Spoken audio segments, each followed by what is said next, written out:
بسم الله والصلاة والسلام على رسول الله. اللي بيحب النبي صلى عليه، واللي بيحب البروتين، الفراخ البيضة والساس التسمين والرز التسمين وباقي المنتجات وكمان الأمهات يضغط لايك جميل.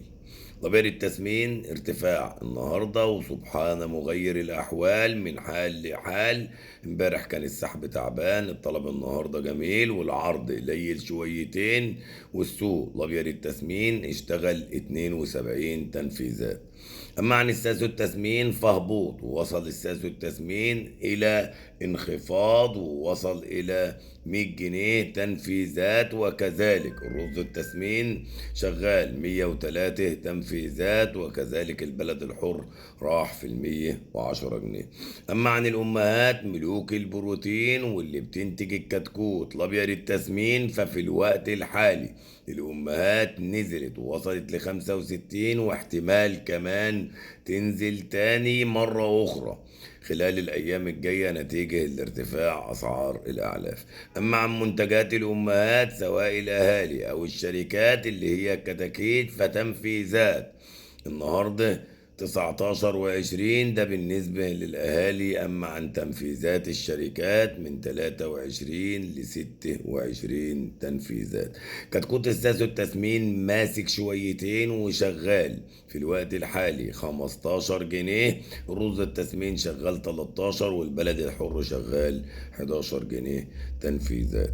أما عن باقي المنتجات والبيض كالسيوم الأطفال في الوقت الحالي 92، البيض الأبيض البياض والبيض الأحمر 96، والبيض البلدي 105 جنيه تنفيذات. أما عن الأعلاف اللي منها الناس بتخاف، فدي القصة ودي الحوار اللي هيدور واللي لازم كل الناس تكون عارفاه خلال الأيام الجاية إن شاء الله. وطبعا ربنا يجعلنا من المبشرين وليس من المنفرين. ففي الوقت الحالي ارتفاع شديد في أسعار الأعلاف، لتصل الأعلاف الصينية إلى 15800، والأعلاف المصرية إلى 15000 جنيه. وارتفاع شديد في أسعار الأعلاف، وتقريبا العلف مكمل ل27 و28 ألف جنيه نتيجة لارتفاع أسعار الدولار وانخفاض أسعار الجنيه، وكمان في عجز في الخامات سواء في الذرة الأصفر أو في فول الصويا أو في المركزات وإضافات الأعلاف كمان. فإخواتنا المربيين والمنتجين يخلوا بالهم من اللي جاي، ويعملوا حسابهم إن إحنا في أزمة كبيرة زي اللي فاتت، وهتأثر تأثير كلي على صناعة الدواجن والعاملين فيها كمان. وطبعا التأثير بيعود على جميع العاملين سواء منتجين أو مربيين، سواء تجار أو مربيين. المقصد في الكلام إن في آخر الكلام الموضوع بيقلب على المستهلكين. وطبعا نتمنى الخير للناس أجمعين، وربنا يرفع عننا وعنكم الوباء والغلاء، ويصل لنا وليكم كل أمر عسير، ويرخص قوت المسلمين أجمعين.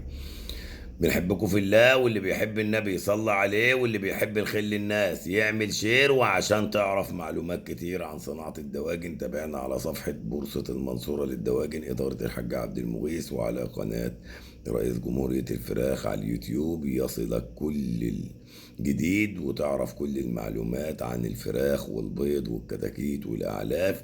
بنعمل بثات وبنعمل فيديوهات سواء على اليوتيوب أو على البوك يوميا من الساعة 10 بالليل على البوك. بنعمل بث مباشر بنوضح فيه مؤشر السوق وجو السوق اخباره ايه، والمعروض والمطلوب عامل ازاي، والفرخة المطلوبة في السوق عاملة ازاي، وجو السوق قدام هيكون ايه. وكذلك على الفيسبوك الساعة من 11 بالليل بنوضح فيه مؤشر الاسعار، وبنرد على اسئلة المتابعين الكرام.